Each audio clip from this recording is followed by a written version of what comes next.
Hello. I'm Emma Hathaway. And I'm Amy Brown. And this is take 2 of our final. This is take 2 of our final podcast. We're broadcasting from Barnes & Noble. I would like the audience to know we did record this yesterday in a library. And it was an hour and 15 minutes long. And there was no audio at all. So this is take 2. Perfect. At the only place open past 7 p.m. that we could find. Yup. So bear with us. Emma, welcome to the table. Welcome. Amy, how are you today? I'm a little sweaty, but we're good. So we're going to try and recap some of what we talked about, because we talked about a lot yesterday. We did.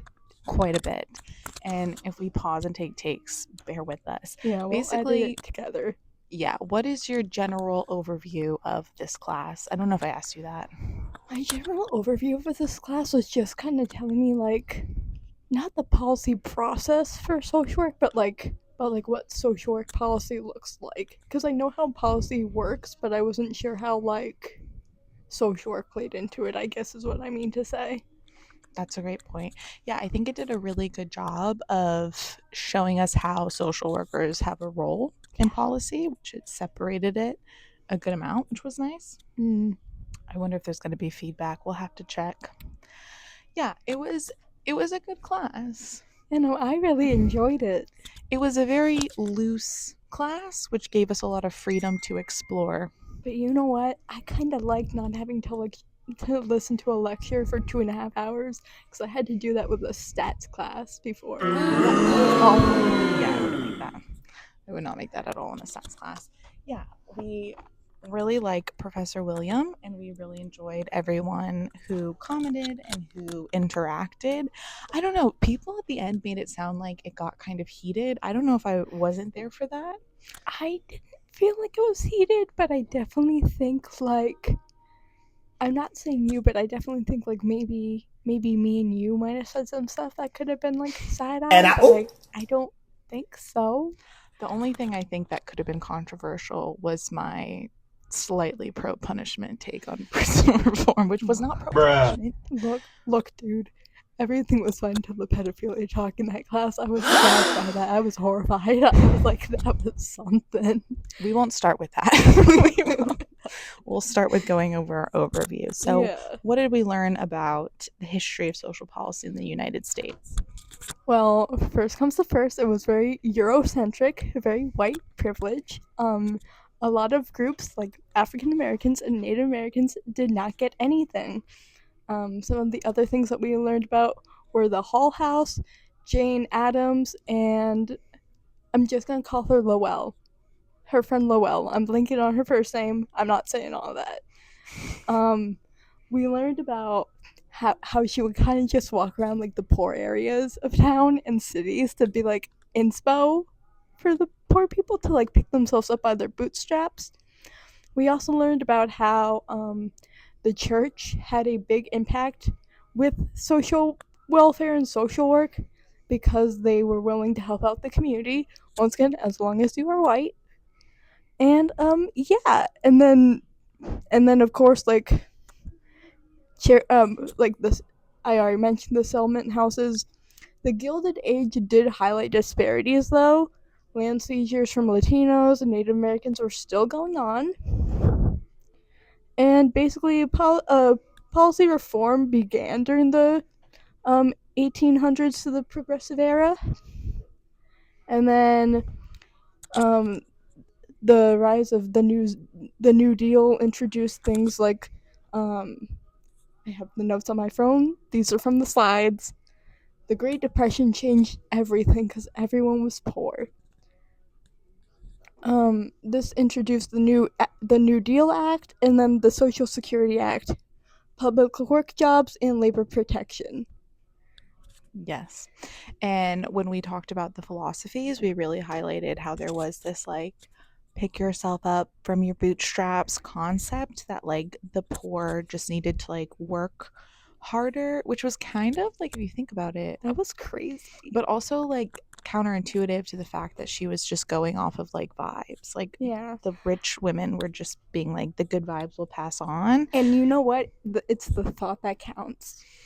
Yeah. I think. Yeah. I'll say that. Yeah, no, it is the thoughts that count. But you'd think their philosophies would be a little bit more like grounded in logic, but it wasn't. They also just like really only helped people that they cared about, and they didn't really care about obviously the oppressed populations. That's why they were oppressed. But if they didn't think that somebody was like worthy of help, they just didn't help them. Yeah. Which was very problematic and harsh. Yeah, no. Which is another leading into why oppression plays such a role, is because, again, if they didn't think they were worthy to be helped, they just didn't help them, and then they became an oppressed population. Yeah, it was really bad. But luckily, the Civil Rights Act did happen, and so did Voting Rights Act. Medicaid and Medicare and job training programs were expanded under Lyndon B. Johnson, so shout out to him for a greater society. But unfortunately, kind of like as she was saying, there were ideology wars. Nixon to Reagan was a huge turn in ideology. Reagan promoted deregulation / social programs and pushed for trickle-down economics. Now I'm going to skip ahead to a couple presidents, and we're going to be talking about Clinton's welfare reform reflected new centrist ideals, often compromising safety nets to appeal to both sides. And then there was Obama. Obama cares, the Affordable Care Act. And then there's Trump. That's all I'm going to say.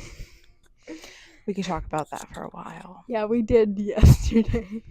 But I think the takeaway is that a lot of the philosophies and ideologies that shaped social welfare are still very present today. Oh, yeah. Social work is still very grounded in white saviorism, and we really haven't made as many. We made a lot of strides, but not as many as we should have or that we could have. Yeah.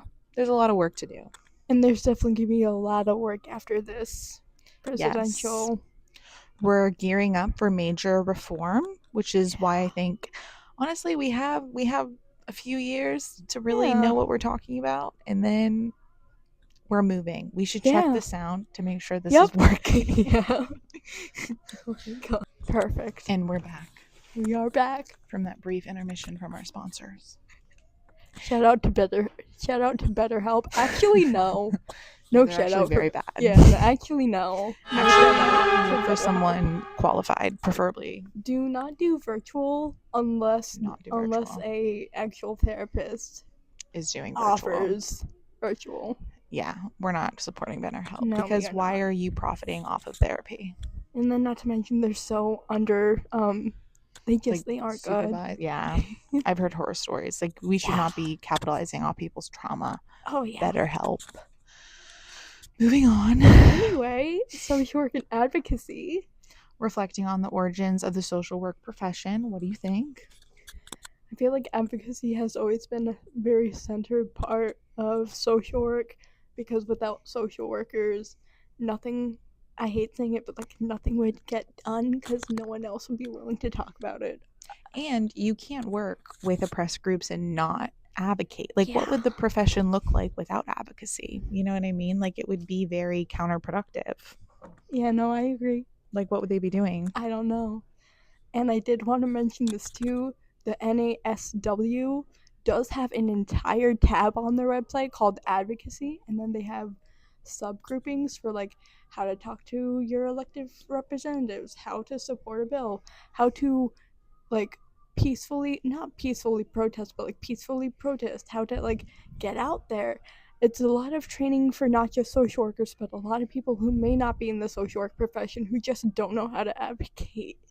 It's very useful. I also feel like what's different with social work is I feel like a lot of people only advocate for like populations they care about, whereas social workers, we should be advocating for like even people we don't necessarily care about, and you know, like not our preferred populations. Like, I feel like people really will only advocate for like what matters to them, but as social workers, we should be treating everyone equally. And I don't know. Absolutely. Yeah, like we can't just pick and choose who we advocate for, which And plus, everything's like very intertwined, interconnected. interconnected. That's the word. Right. Yeah. And I Because like think the homelessness it can be very race yes. based. Yes. Disability stuff can still be very race That's based. Like true. everything's interconnected. I feel like people Yeah. forget that. Right, right. But I think as social workers, I wish we would have talked a little bit more about like getting out of our comfort zone and like Yeah. advocating. Like the prison system is a great example Oh yeah. because a lot of people might not want to advocate for prisoners, but you're a social worker. You have to kind of take that, upon yourself. But I think the connections between social work and activism goes into like activism is more than just like saying you're supporting something. You have to do it. Like you You have to show know, up, you have to have a plan, you have to have a strategy, and you have to actually advocate, right? yeah, and even then, even if you can't like go out and advocate for yourself or others, social media is a great outlet to do so. Like I love how TikTok has the repost button. Yes. I Yep. love I love that button. Instagram stories. Yeah, right. Even who you follow on Instagram. I know it's so important because I feel like people forget that like politics like are so important and they infect you every single day, even Yeah. when you don't think about it. So And also social media, I feel like is the only place that's really announcing like when events are happening. yeah, Like any protests at the state house, I've only found through like people I follow on Instagram yeah. because there's not like the news isn't advertising that. You know what I mean? So social media is good. Yeah, like I had a friend who recently, I forget what the march was for, but I think it was for the Trump administration. She's in New, Against the Trump administration? Okay. yeah, against that, my bad, against it in New York. Um and she was telling cuz she kept on like posting videos and like little like status updates during it. There weren't a lot of like young people there like at all. They weren't? Yeah, no, Dang. she was like one like the youngest people there. And I'm like, In New York City? yes, in that area for the protest. I was like, oh, that's crazy. And she literally goes, and Emma, you aren't in New York, and that doesn't. You do your best. And I'm like, thanks for the shout out. I think. We can't be everywhere at once. Yeah.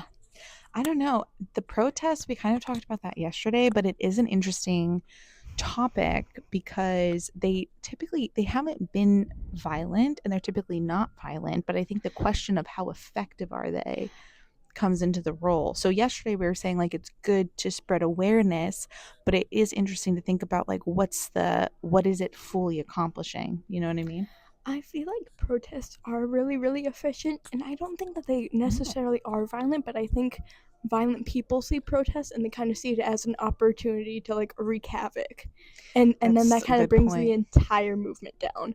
I saw it a lot with BLM during the 2020s. I That's true. there were a ton of peaceful protests, but the people who were wreaking havoc were It wreaking was like a havoc. domino effect. Yeah. Yeah, no, that's very fair. Well, and it's like if the opposite side initiates havoc, it's like at what point can you just defend yourself and at what point do you not? But at what point, yeah. It's really, this could be an entire episode on itself This could because be an entire it's episode. Yeah. so I mean, I think I read somewhere that like historically protest didn't necessarily make I no, I didn't read somewhere. I listened to this like this was a high school fair on countries around the world and yeah. somebody did an assignment on I'm going to forget the name of it. What It's a region? it's a Hispanic country. That's not Oh my helping us. god, there's so many of Anyways, those. basically he was saying that the president there are so many of those. The president like rigged the election Oh, and not Colombia, not Cuba. not El Salvador. I think it's one of the C's, but I think I know what you're talking about. So he rigged the election. It's kind of Yeah, crazy actually, and yeah. like became corrupt. And most of the country is like in poverty, starving, not working. The economy has crashed. And I guess like the military is loyal to the president for like some reason. Money, probably power. But they've done a ton of protests and there's like nothing, like the situation is not improving. Like people thought he'd get voted out of office, but then he rigged it, which is like terrifying that this is all happening just like right in front of us. But the commentary was like, yeah, the protests aren't like, basically everyone knows that the entire country hates him, but like nothing's happening, which is scary. But it did lead into the question of like, how efficient are protests in terms of advocacy? And we kind of brought back It's this. Colombia. I googled No, it. it's not Colombia. Oh. It's not. What is it? Oh my god. It's not. It's not. I know. I think it's Venezuela. You know what? Yeah. Can you look up Venezuela? Yeah. Shout out to Google. But the point is that what we kind of, this is people are getting annoyed because they're like, they're referencing yesterday. We talked a lot yesterday. We did. But the point is that what, like, is it effective in advocacy by itself, or do we need to accompany it by going to the state house? My opinion was, if you're in a protest but you've never stepped foot in the state house or like Washington, something's got to give, you know what I mean? Like there has to be an actual strategy to change. Like it can't just be demanding change without actually putting in the work to say this is how that needs to change, essentially. Yeah. And that's my kind of controversial take on protests, is I don't think they're enough in and of themselves. I think they can be good, but I think it needs to be a protest and something else. Yeah, when I think of a protest that actively did work, and I hate bringing up disability stuff a lot, but like for the ADA Act, I remember I saw photos, I saw videos. They were flinging themselves onto the building stairs and all across the country at their state capitals or on Washington, D.C. That's a good point. Most historical events are accompanied by a protest. Yes. All right. Maybe I'll circle back on my opinion on that. That is a good point. That's okay. I think protests need to like not scare the government, but kind of like make the government like aware by any means necessary, and then politicians and then lobbyists come in. Yes, yeah. But I wish there was more talk about like what bills are we introducing to change this dynamic. You know what I mean? Like there has to be protections, and that's what I think. There just needs to be more conversation about voting too, and also contacting. I feel like voting should be more accessible. There, I said it. It should be more accessible. It should be. It absolutely should be. But people like, I don't think I've ever voted for my representative. You know what I mean? Like I should do that. Yeah. I should do that. I don't think I've ever voted for a senator in my life. Like I think I did for the presidential election because that was the options. Which, by the way, I didn't know that there was a handicap accessible voting booth that was all electronic because I couldn't circle in the bubbles correctly. So I had to do it like 3 times before they actually told me. It was really bad. I didn't know that either. My city hall was not accessible.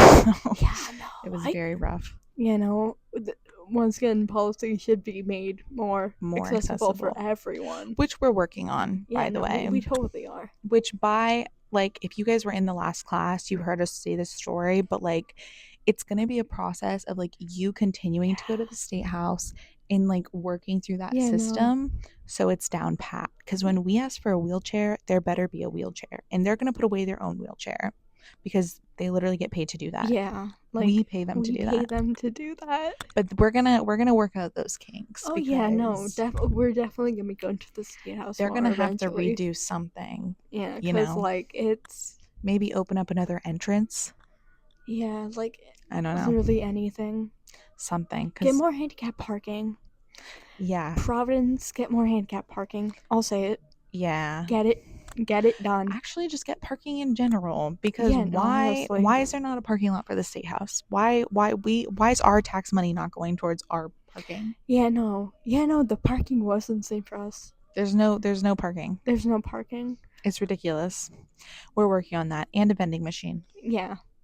And that. We will be speaking to Cruz and other senators a lot more this summer. Yes. You'll be sick of us. Yes, you will. You'll be sick of us. Yeah, it was good. It was good. I feel like, what else we talked about yesterday for this section? We talked about, oh my god, how was advocacy? The advocacy. It's always been a part of social work. We talked about the key people. Yeah, what else did we say? I think that we went off on a tangent about like kind kind of like to build off like the churches too with advocacy during historical things, being like, Oh, we did go on a tangent about that. and like home visiting programs, but I think we kind of went into more of that on I think it's not Well, we did highlight a little bit how the community helper aspect of church can be good. Can be good. It can be really. It is a good. They're It's charitable. great. We like that, but it's interesting how certain denominations are really rooted preachy in like that white savior complex. Yes, and I'm no longer religious, but I see it within my own branch of Catholicism, which that has not ever been preachy. Like like that has never been like read the Bible, memorize the Bible. I got a rosary and that's about it. Because Catholicism has been a lot more based on helping out the community. It's very much like a don't make it known. Should be selfless. Don't make it known that you're helping. Just like help your neighbor. Help your neighbor if this, like, it's very community based. Good. If people are doing that in religion, it's like great. We like that. No, fantastic. But it turns into like a self-serving, like an ego boost, holier than thou vibe sometimes. Yeah, and I've noticed that a lot of white home visitors who are of the Catholic, Christian, whatever denomination you are, almost kind of see it as like kind of trying to convert people, and that's very problematic because cultural competency is very crucial to this career. Very crucial. Yeah, I don't really know. We didn't get into this too much, but I don't really know where religion has a role in social work, because it's hard to deny it, right? Because it does have such a role in the history of Christianity. But I would almost say it can't have a role. It doesn't have like an explicit role. It's very like, right. But should it? I feel like if you're very religious, I feel like the cultural competency is very needed because like, not everyone's gonna want to hear about God. Like, I know how like in Islam, like Jesus is seen as a prophet, not as the son of God. And then, you know, Judaism, there is no God. And also get used to seeing pagans, please. Like, there are more than just the big three Abrahamic religions. I feel like people forget about that. Well, what I think comes up is, yes, cultural competency, and there's a lot of trauma around religion for a lot of people. Yeah. So, well, it's not as much, I feel like out here it's not as bad. It's not trauma, but it's more of like it's very embedded in the culture. It's very like culturally Catholic. That's what I like to call myself. I was raised in an Irish Catholic household. You know? Out here it's a little looser. Where I'm from in the Midwest, it's very intense, culty. Women are made to be wives. Like, a lot of what we're seeing with the Christian nationalism is it's in small Midwestern towns. Like, it's in rural areas. Maybe a little bit of Foster, maybe a little bit of Burrville. We don't know. We don't go to those places. But in the Midwest, it's very heavy. And that's really the hard thing, is that when you're taught your whole life that your only role is to be a wife, right? Like, and then that's your religious association. It's just this identity that is very oppressive. It's, oh, there goes my nail. That's okay, girl. Oh no, the nail broke. That's okay. Yeah, no, but like, it's so interesting. But it's traumatic. So I had a therapist who off the bat said she was religious, and then would also, when I said I have a long history with religion, right? Yeah, but some good, some bad. But a lot of the coping skills was like, it's in God's plan. You know what I mean? Which is a touchy. Dude, the amount of people that told me God made me this way because he gave his toughest battles to his strongest soldiers, that's not fair to me or the 3-year-old who just died of leukemia. And I'd like to talk to him about that, because that's what? I don't want to follow someone who you have to be this perfect little thing for. That's not fair. There's a very oppressive side of it. So that's why I think I think if you, as a Christian, can't separate yourself in social work from like a social worker versus a Christian, see, which is hard to do because religion kind of teaches that like And it's so embedded. everything's for God. It's Everything's embedded. it's very embedded, right? And it does overlap and like both tell you to be empathetic, right? Like both tell you to be selfish. But I feel like if you can't separate yourself, you're not really putting what's best for the client first. And even then, Yeah. along with separating yourself, like you have to realize, like, even like different denominations of like the same religion can be so different. Yes. Like down south, being known as a Catholic is the same thing as being known as a pagan. They think that it's weird because the body Yes. and blood of Christ, that's strange, which I agree, but Yeah.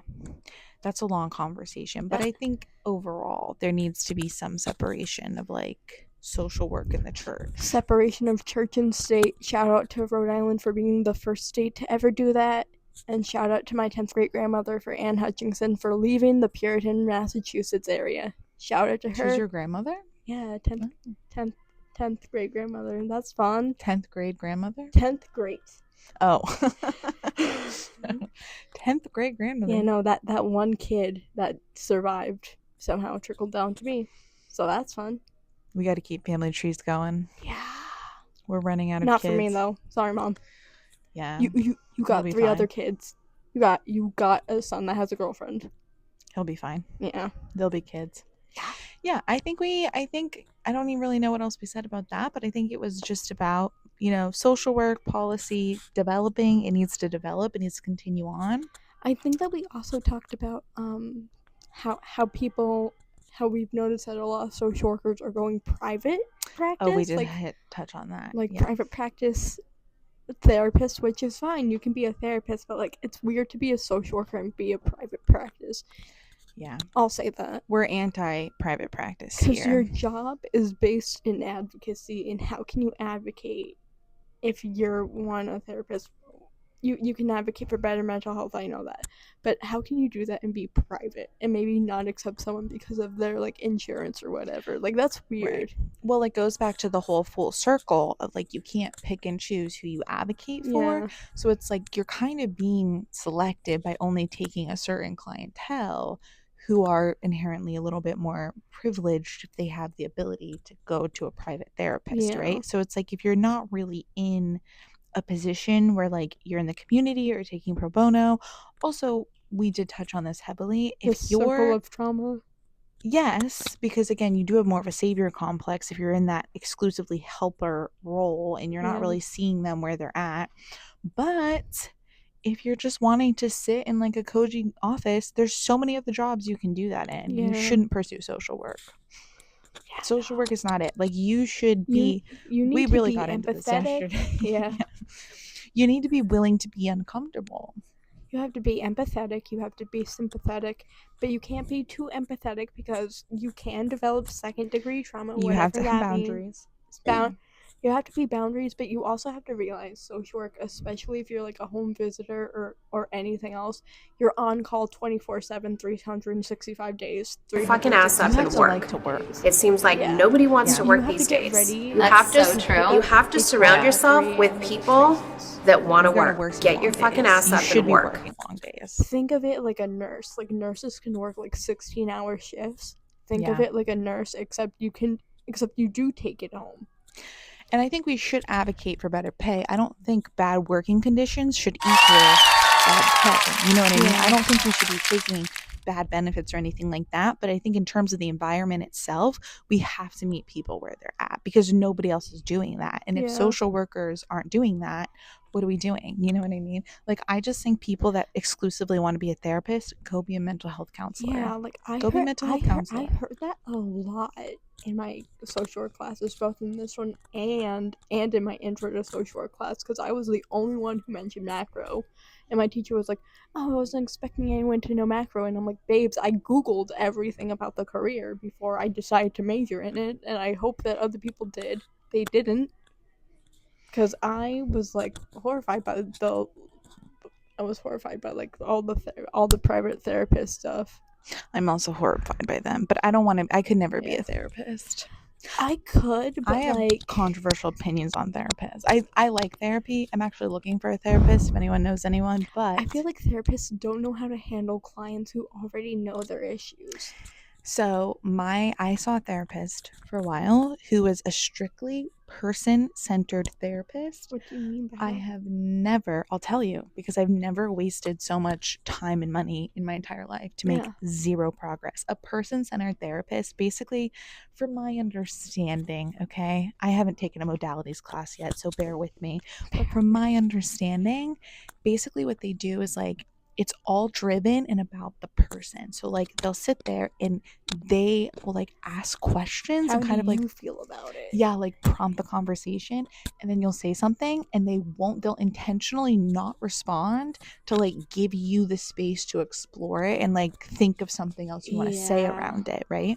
But again, I know myself very well. So basically what happened is she never said anything challenging. Like it was all empathetic, it was all affirming, and I disagree with the idea that you just need to have empathy. We talked about how important empathy is. Empathy is so but important. It's not the most productive. Like you have to learn how to have tough skin. That's entirely what it is. Tough skin. You need to have tough skin, but you have to be problem nice. solve. You have to be nice. You have to be nice, but you have to be nice able and to understanding, but you have to be able to set boundaries. Boundaries. Oh empathy. Yeah, boundaries are big. Empathy's big. Boundaries big. But this therapist, she never said anything that made me think about my situation differently. And that was more discouraging than anything, because it's like, oh, there's really nothing to do with this except to feel hurt by it. And that's an awful way to feel. Yeah, no, like it's a war zone trying to get a therapist, especially with the religious stuff, because like I'm queer, I'm disabled, and I have religious trauma because of those two things, very prominent. And every single one either doesn't know how to deal with the disabled person, or two are religious, and it's like, okay, I don't want to go to you then. Yeah.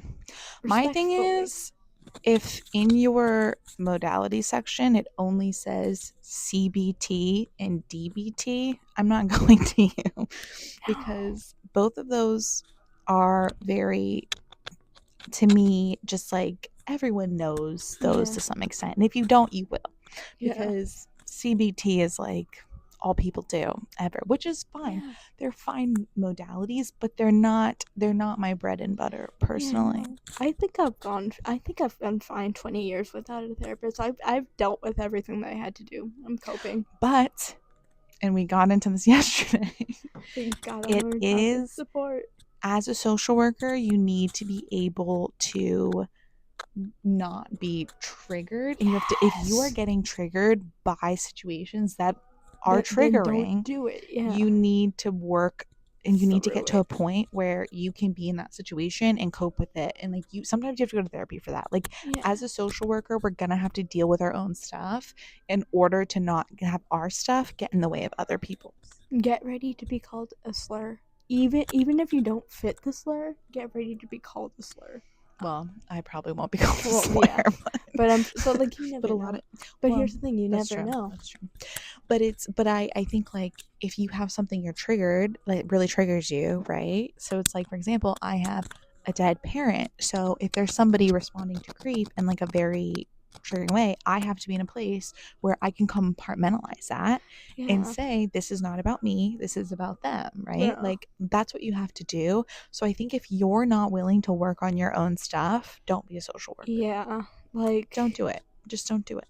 Like, I know, like, I'm a jumpy person. Like, loud noises scare me. So if someone yells at me, I will. I'm not a fight or flight. I will freeze. So I know that I probably won't be, besides physically, you'll just have to work on it. I'll work on it, but I still don't. I know. You can work on that in therapy someday. You can. Yeah. And also, I think as we learn more and we go through the degree, I think we'll really understand like how some of these things work. Yeah, and you'll definitely figure out like what wing of social work that you want to do, whether it's like a hospital one, a school one, CPS. Yes. Yeah, but you can't project your own things onto clients. Like, it's just, it's easier. I see this a lot. I actually am thinking of one woman I know in particular who does not she's not very good at dating. She's not very good in relationships, and she doesn't have a lot of boundaries and self-worth, and there's a lot of victimization to her being single. But then she has these clients, because she's in private practice, and she has these clients that also have issues with dating and being sad that they're single. And I think she kind of sees herself in these clients, and it makes her less effective as a therapist. Yeah, like for example, like she should be able to get used to being alone first before getting into a relationship, because like that can. Yeah, she should get some hobbies. That's one way to put it. She should. But it's like, but then what happens is you treat the client how you would want to be treated because you feel the same things they do. That's not how that works. And plus, sometimes the client doesn't want to hear, "Oh my God, I get what you're going through. I've been through the same." So we're gonna circle back to empathy is not always enough. It's not enough. Isn't enough, and you learn how to read a room. This also goes with cultural competency and all that stuff. Learn how to read a room. Learn how to read a situation, whether if it's safe or not, or let's say like if what you're saying is okay or not. Yeah, read the room and also get in. That's why I do think some people, like some of the people graduating this year at their MSWs at Rick, I'm like shocked at how little the amount of insight you need to graduate. Stop, I know. Even then, while I was figuring out my classes here, I'm thinking like this is not a like I took 2 policy classes, including this one. It doesn't even count. It counts as an elective, not as a requirement. I took so many psychs too to just make sure that I got like the foundations down. My God, what do you mean only social psychology, not developmental? Like that's crazy. You didn't take developmental, or you did? No, I did. Oh, I did too. I like developmental. I did too, but it's like I understand having a major have way more requirements can be difficult for students, but I feel like a job like social kind of needs a lot of requirements. I think there needs to be like a more personal assessment. Yeah. Like I think so we're waiving the exam, that's great, but I think when people are working in class, I think there needs to be not just the educational component, but the like a personal meeting like the student where they're at and making sure that they're progressing, like they're in like a good mental headspace. Yeah, and make sure that your students are okay, make sure that your students know what's going on, and be willing to help. Because I have some trauma with professors. Be willing to help. Be willing to be understanding. Don't accuse of AI when there's no AI. You didn't do this, Bill, but a teacher did do this when I never even used it. I use speech to text because sometimes typing can be hard. But I guess that was popping up as what teacher? I'm blanking on her name, but it was the intro class? It was the intro to philosophy class and my ethics class. It's taught by the same lady in the same department because there's only like 2 teachers there. So if you know her, yeah, that's her. I only had one bad teacher, and it was my anatomy professor. She was the worst, and I will be emailing your chair. Oh my God, yeah. That's the only class I've ever gotten to be in. Yeah, teachers, I just feel like with social work, I'm hoping that the teachers invest more. Yeah, and I will notice, and I'll say this too, I'm happy that like the social work teachers are like knowledgeable in the field, because I've heard of some professors that are like they've worked like maybe 2 years in social work and then they become a professor. Like, no, babes. Which is why I kind of prefer night classes, because most likely my teachers do have day jobs in the field that they're teaching. I hope. Yeah, we need a lot more bills. Yeah, no, we need more bills, and we need more of my special populations and my math teacher. Yes. Because I loved how they actually work the job. I also had a good math teacher. I had 2 good math teachers. I had to take math twice at CCRI. Me too. It was rough. Me too. Yeah, social work as a profession, I think we can summarize this with like, be smart, be empathetic, be able to put your own beliefs to the side. I think the class as a whole was really smart. Some of them, I can say this now because the class is over. Some of them, I'll say this, don't drop names. Don't drop names. I won't drop names. Some of them, the only thing I have is there was a lot of people where I was like, if you're not comfortable speaking, and like I understand being an introvert, but if you're not like, if you can't have a conversation and like make eye contact, you know what I mean, and like be engaging, I just think social work is going to be very, very hard for you. And I've also noticed this too, like, I'm an introvert, but I can hold a conversation. That's what it is. Queen of small talk. You gotta learn how to small talk before you do anything else. And then also too, I think that this is just my experience because I've had the opportunity to advocate for myself ever since I started the school system in general. My existence, I have to advocate for. That's a separate You have topic. to be outspoken. Yeah. But like, so many of these people don't even know how to advocate for themselves, let alone others. Well, if you can't conduct a conversation, if you can't control a conversation, you're not going to be able to advocate. Yeah. Like, that's the only thing, is I wish more people in the class would have, and some did, a lot did, but I wish more people would have pushed themselves out of their comfort zone to have these conversations, which I get it wasn't an ideal situation, right? Like, it was very hard to actually say what you wanted to say in the class because everybody was talking, and the pushy people, you know, like, it was very easy for me to talk because I just say whatever I want, but like, people would raise their hands and not get seen and so on and so forth. But with the presentations, some of the presentations were very much I could tell that they were like not nervous to be up there because I was nervous. Yeah, girl, I was nervous too. I felt so nervous. It was nerve-wracking. Yeah, but I felt like some of these people, it felt like they were reading off a thing and they didn't know what they were saying. Like it was like their first time seeing it. Like, that can't happen again. Yeah, that can't happen again. I just gave good grades because I felt bad. Yeah. I was honest, but there were some groups that I felt like needed 3s in certain things, and I gave them like a 4. Yeah. Because I could tell that the intention was there, but I was like, it was the execution. I mean, I don't think, and we talked about this when we get to the presentation part, I don't think our presentation was great by far.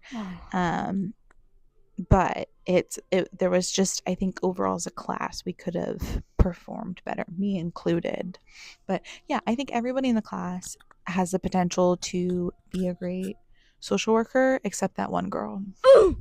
Yeah, I don't like that one girl, and I hope she gets kicked out and banned forever. That's how I feel. You can't be a Republican in social work. Sorry. Yeah, no, you can't. You can't. You can't. You can't.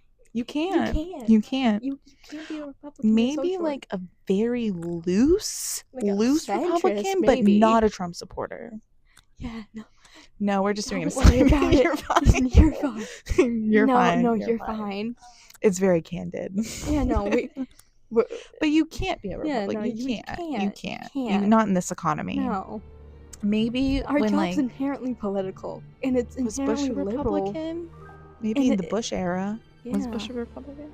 I don't. Let me pull out my phone. Maybe in like, was Bill Clinton a Republican? I don't know.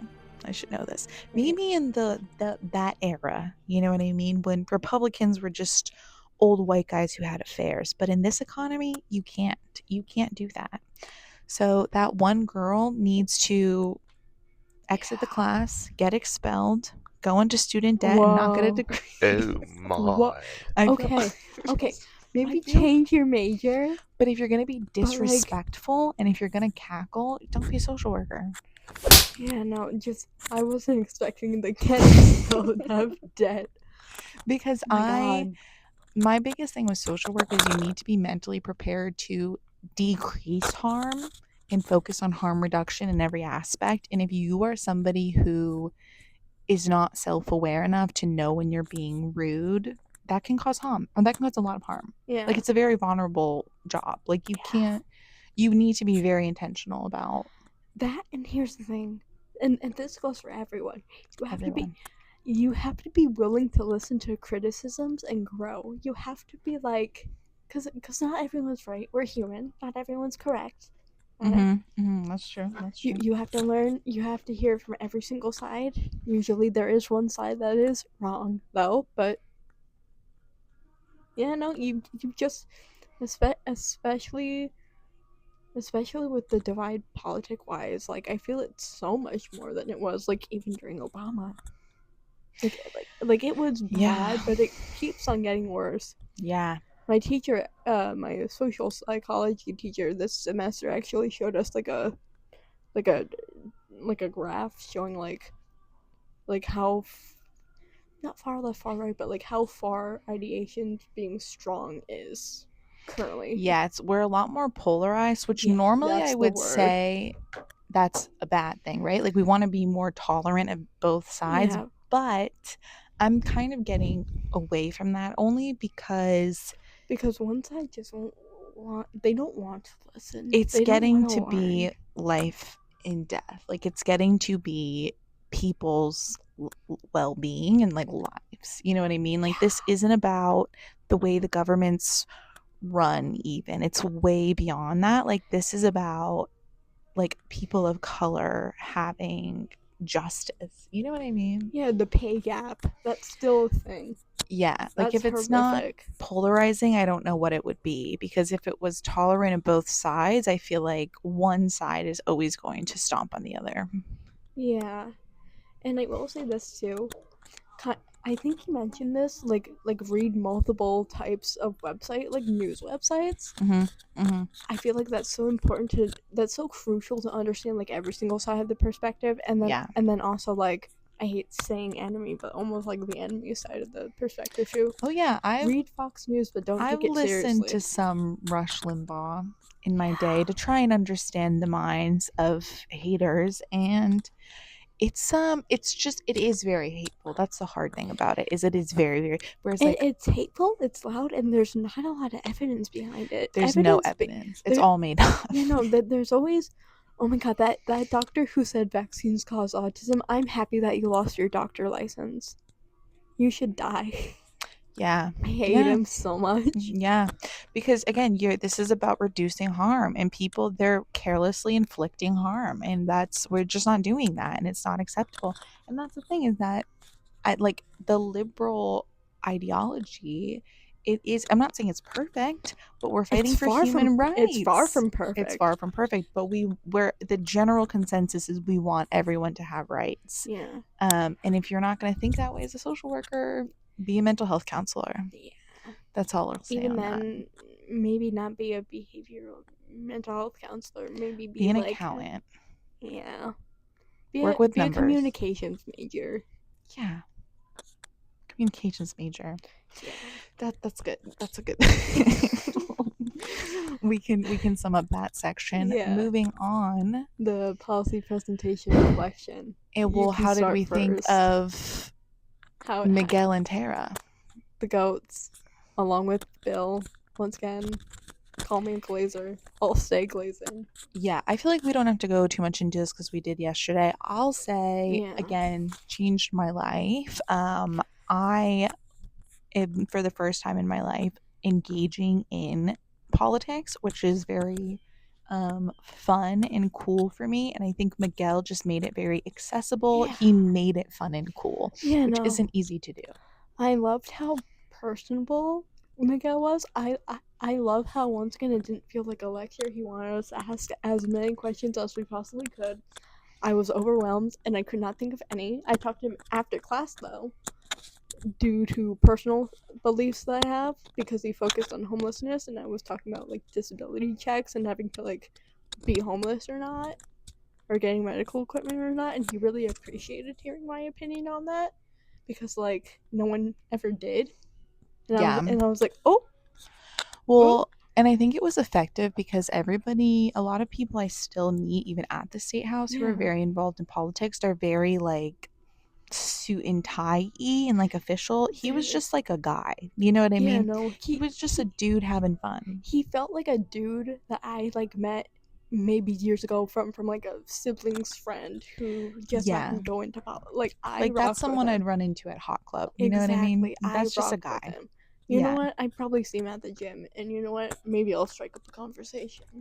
Yeah, but he didn't feel like this like political figure who made politics some like official business. Yeah, no, because I hate it when politics are referred to like in the business aspect. In the business aspect, it seems so scary. Which is why I think I was not putting off talking to people, but like putting off because like all the politicians that I would ever surround myself with, not on purpose, would be Republicans, so they didn't want to hear anything, and that's yeah.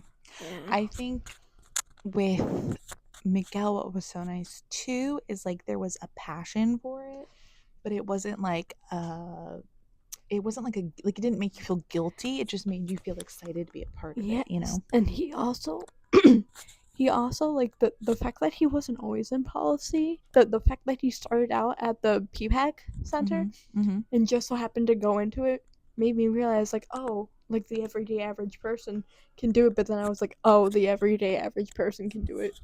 But like, I think, I just really enjoyed it. He simplified it, like very basic, which I'm very happy about because I feel like sometimes people don't simplify things and just kind of like say it how it is, and I'm like, right, not everyone understands big fancy words. Yeah, like, that's the thing. It feel boring. That's the thing with politics is you have to be really comfortable not knowing anything and feeling kind of stupid because you can't know everything. Learn. Yes, be willing to learn. That's also another crucial part. Be willing to learn. And Tara did a great job of laying that foundation, saying this is what the website is, this is what it does. That was necessary. I think if we didn't have that in the semester, something would have been missing. You know what I mean? Like we wouldn't have had the full picture of policy. I will say my one criticism of Tara's was, and this was probably just a me thing, it felt like he was going on for a while. I feel like the only part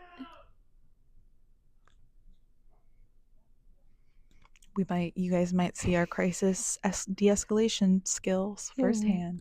What the hell was that? Whatever. Anyway. My one gripe with her, and this could just be like... Say it. Me. I felt like she kind of went on. I didn't really feel like I picked up anything besides like the policy website, but even then I don't feel like I picked up on that because even then the slides are still very confusing for me.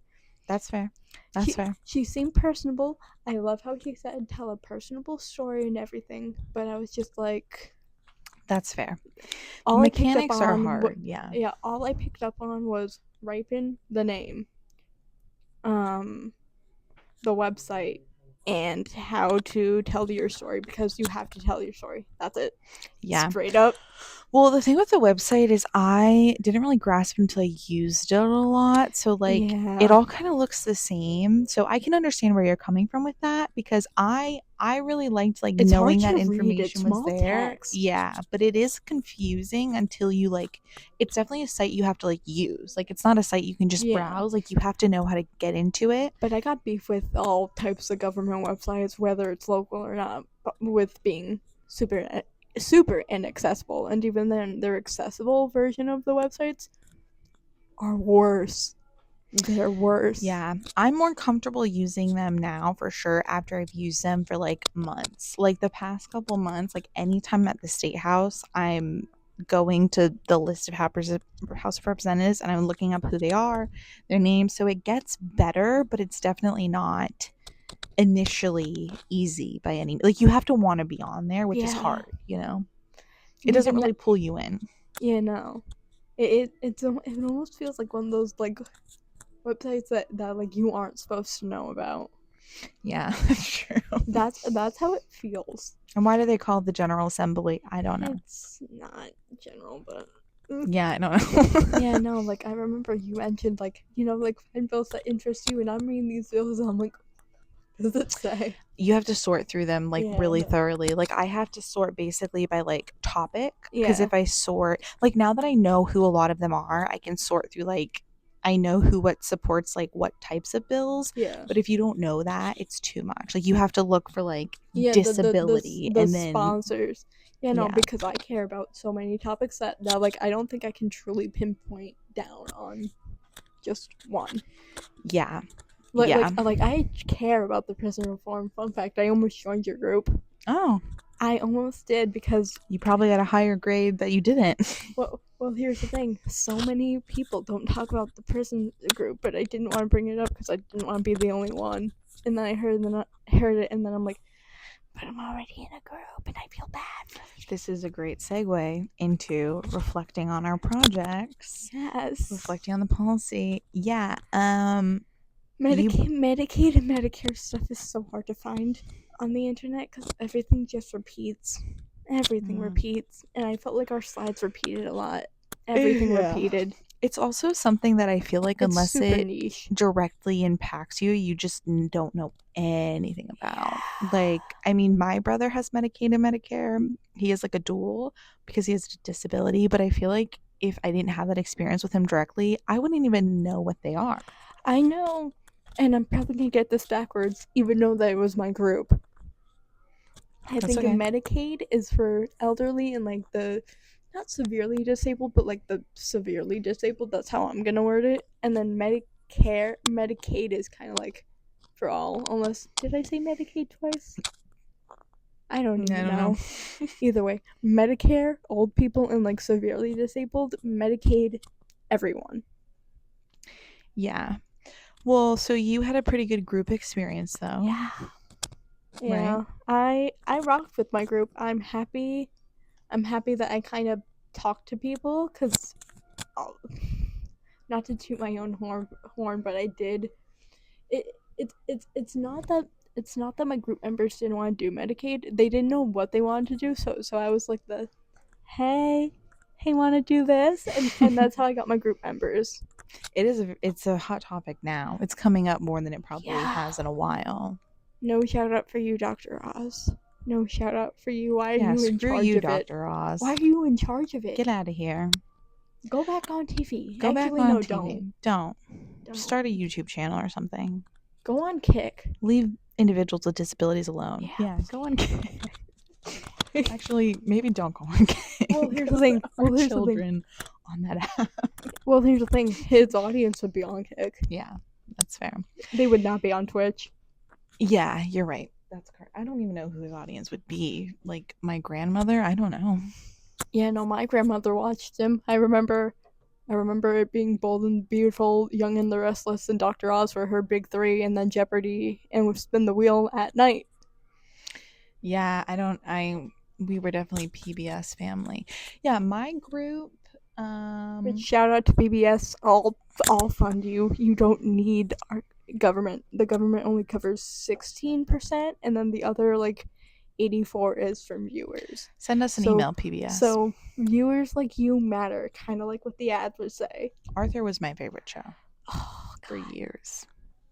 I loved that. I loved Super Y. I watched Arthur during Arthur. You're younger than me. My generation really liked Arthur. I did too. It's I would mostly watch it with my mom because it would be on at 5:00 in the morning, and my sister's alarms for high school would wake me up, and I would not be able to fall back asleep. Brutal. So I would just snuggle up with my mom, and unfortunately my dad, who still passed out next to us, and I would watch Arthur. It was a good show. Yeah, my group, we didn't work a lot together. We all worked independently, which we definitely lost some points for that. People could tell it wasn't very cohesive. Yeah. I'm guilty of it. I did not make my slides cohesive with everyone else. That was on me. It felt like it was very choppy. I know especially with the advocacy section. So I pulled the advocacy section out of my behind the day before that was due because our homegirl Paula did not cover that. I think she didn't. I think the thing that I have to not project, I think it's hard with group projects, right? Because I am somebody who takes school very seriously. It's a huge priority to me.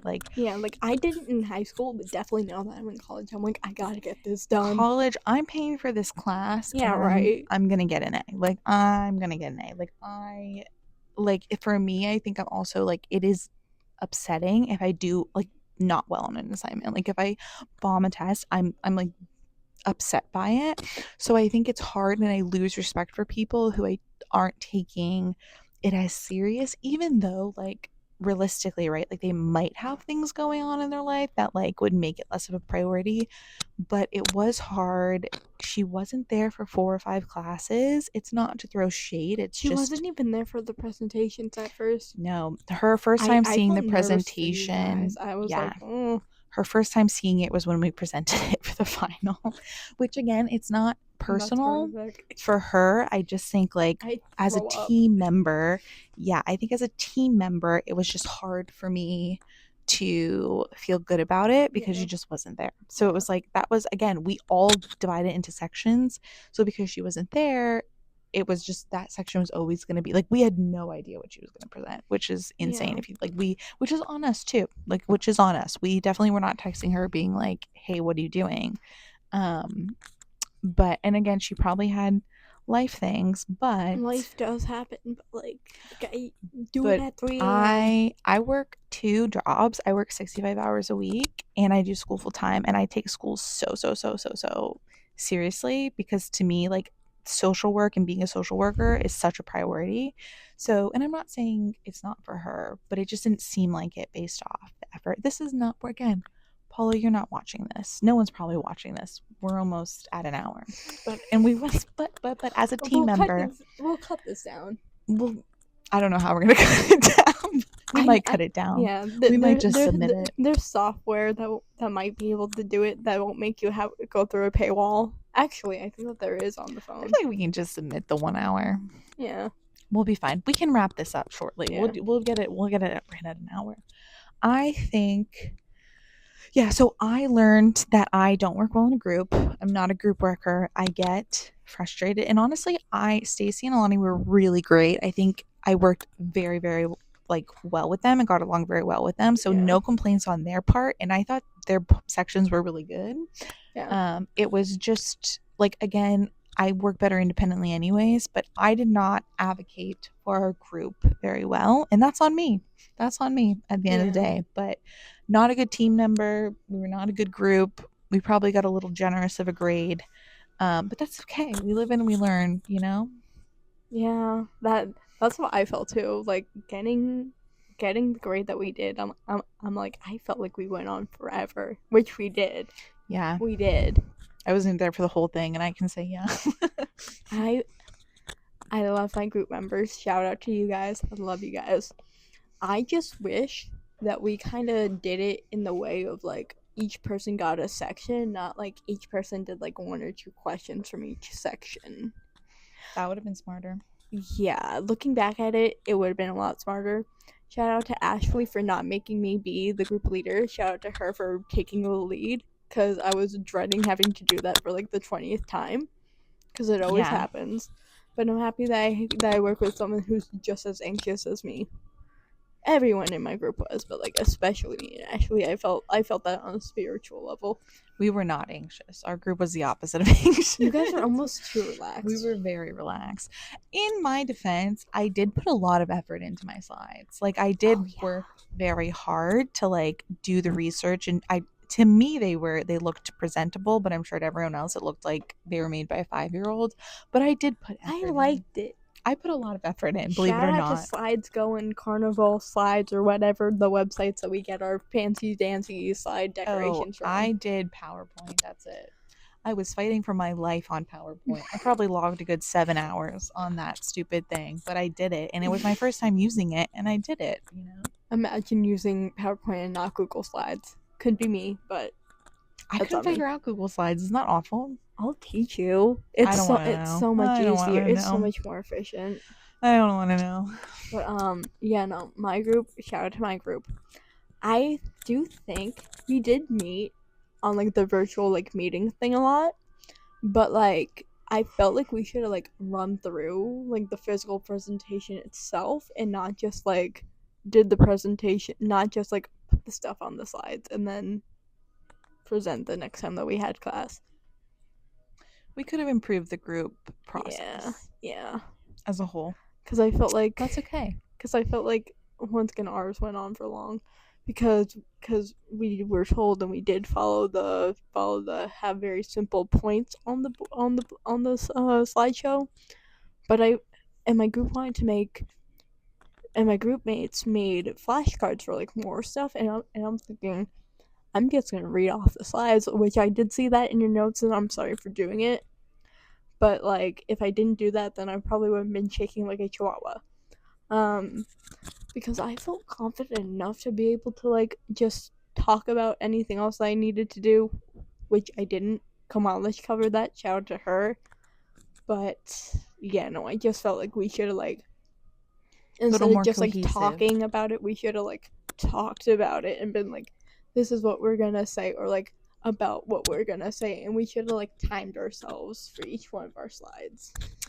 Yeah, but I feel like a lot of the presentations were pretty boring, which isn't like anyone's fault. I just, again, that's my personal complaint. If I wish it would have been more animated, you know, like entertaining, I guess, which wasn't the point. Like the point was to be informational, but those were some long classes.